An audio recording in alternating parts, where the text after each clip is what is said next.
오늘도 하나님의 말씀을 힘입어 살아가기를 힘쓰시는 우리 모두에게 하나님의 풍성한 은혜와 사랑이 함께 하시길 간절히 소망합니다.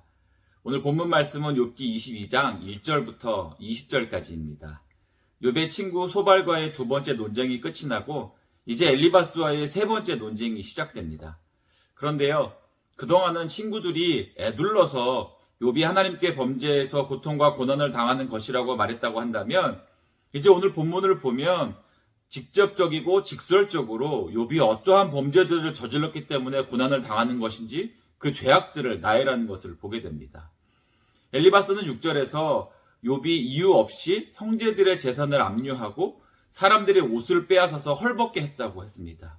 7절에서는요, 목마른 사람에게 물도 주지 않았고 배고픈 사람에게 음식도 안 주었다라고 했죠.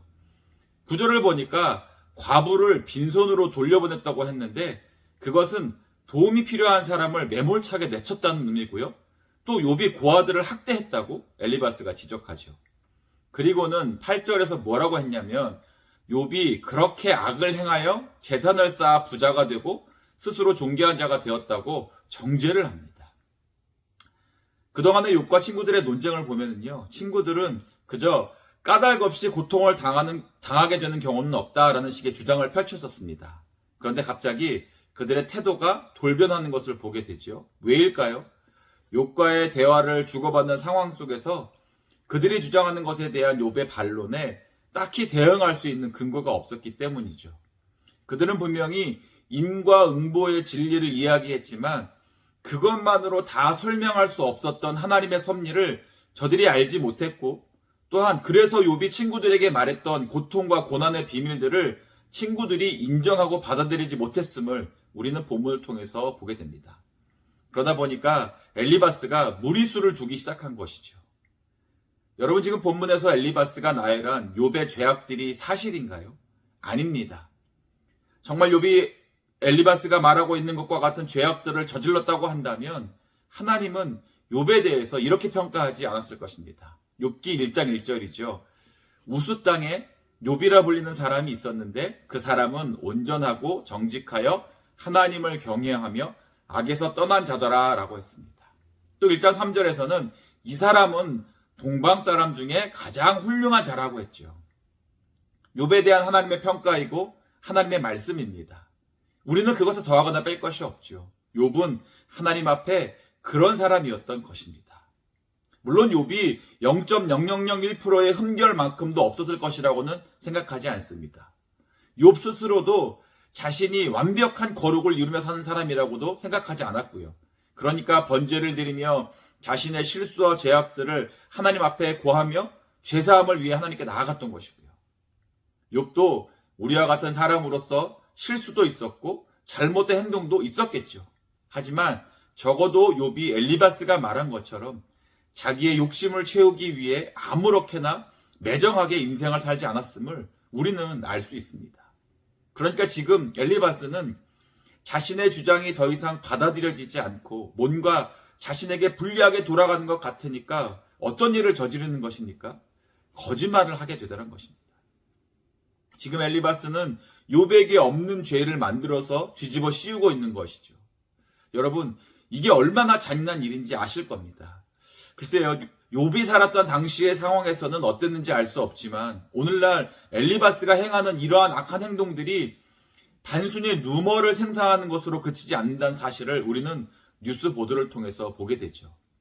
있지도 않은 일을 마치 있었던 것처럼, 하지도 않은 일을 그 사람이 직접 했던 것처럼 거짓을 만들어내고 그것으로 상대를 옭아매려고 하는 이러한 행동들은 사회적 오해를 불러일으키게 되고 결국에는 당사자가 너무나 큰 고통에 시달리다가 심지어는 스스로 목숨을 끊게 만드는 안타까운 현실을 우리는 들어본 적이 있으실 겁니다. 그래서 거짓말의 문제는 단순히 말의 문제가 아니지요. 말에는 힘이 있고 말에는 파급력이 있습니다. 그래서 말은 인격을 죽이기도 하고 말은 인생을 망치게 하기도 합니다. 죄는 죄를 낳는다고 하죠. 거짓말은 또 다른 거짓말을 낳습니다. 왜요? 자신의 거짓말이 아님을 주장하기 위해 또 거짓말을 해야 하기 때문이지요. 사실 애초에 친구들의 주장에서부터 우리는 친구들이 진리를 이야기하려는 것 같지만 그들이 주장하는 것처럼 자식들이 죽고 재산을 다 잃게 될 만큼 크나큰 죄악을 저지른 사실이 과연 욥에게 있었는지 그러한 사실을 파악하려고 하는 노력은 하지 않았음을 우리는 보게 됩니다. 그저 그들은 말로써 뭔가를 해보려고 했지요. 그랬다면 그들은 좀 더 그들의 말에 주의했어야 했음이 마땅합니다. 자기들의 하고 싶은 말에 대해 좀 더 사실적 상황들에 근거해서 이야기했어야만 했죠. 하지만 그런 노력들은 없었습니다. 그냥 욥을 대역 죄인으로 몰아갔죠. 그것도 그걸 위로랍시고 말이죠. 자식들 10명이 모두 죽고 오늘날로 따지자면 수백억 달러에 달하는 재산을 다 잃어버린 것이 얼마나 큰 재앙입니까? 욥의 친구들의 주장대로라면 도대체 얼마만큼의 크고 나쁜 죄악들을 저질러야 이러한 재앙들을 당하게 되는 것일까요? 이러한 욥의 반박에 마땅히 대답을 하지 못하게 되니까 애초에 자신들이 하는 주장을 굽히지는 못하고 그래도 자신들의 의를 내세우기 위해 없는 일을 만들어냄으로써 상대의 인격을 살인하게 되는 데까지 가게 되더란 것입니다. 그래서 어제 본문이었던 21장 27절에서 욥이 친구들에게 너희가 나를 해치려는 속셈을 알았다라고 했던 것이죠. 그리스도인들은 진리를 말하고 또한 진실을 말하는 사람이 되어야 합니다. 진실이 결여된 진리는 스스로를 의롭게 하기 위한 포장일 뿐이고 그러한 진리는 결국 거짓말로 전락해버려서 진리로서의 역할을 하지 못하게 됩니다. 엘리바스가 왜 거짓말을 하게 된 것입니까? 처음 자신의 주장이 잘못일 수도 있다는 것을 인정하지 못했기 때문이죠. 그것은 자신이 옳다라는 자기의 의가 너무 강했기 때문입니다. 로마서 10장 3절 말씀을 보니까 새번역 성경은 이렇게 기록하고 있습니다. 그들은 하나님의 의를 알지 못하고 자기 자신들의 의를 세우려고 힘을 씀으로써 하나님의 의에는 복종하지 않게 되었습니다. 라고 했죠.